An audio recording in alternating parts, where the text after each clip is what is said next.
I'm Susan Starr, and I started volunteering at a very young age because it was in my blood. My parents were great volunteers, they worked for the community.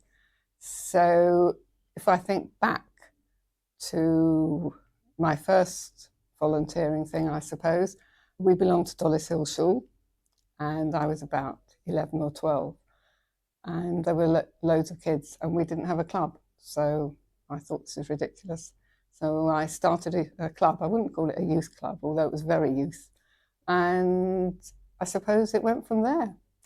Then I started in the community with the local shul and had children. And then it was a 3-day week, which gives my age away.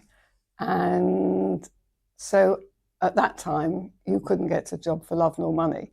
So somebody suggested that I went and volunteered for the Citizens Advice Bureau, which I did. And I stayed there for about 33 years in the end.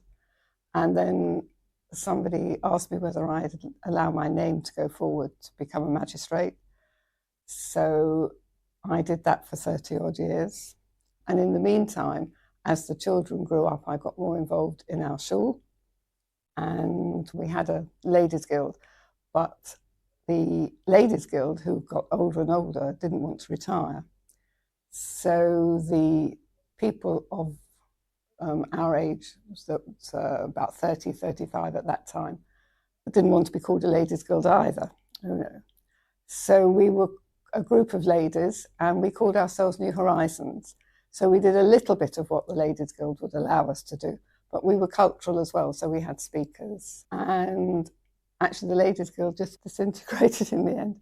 Then in Stanmore, Rebbetzin at the time, Gloria Kerry, thought it might be a good idea if we had a welfare organisation. So we started Stanmore Community Care, and I was on the steering committee for that, and that has to have been about 30, 35 years ago.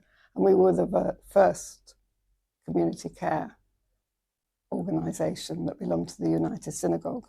And most shuls now have one. Then, as we were doing that, I was asked to join the advisory group at the United Synagogue, which really was the precursor to Chesed. And we actually just made sure that the communities, a welfare organisation, and were working in a properly way, looking after their volunteers.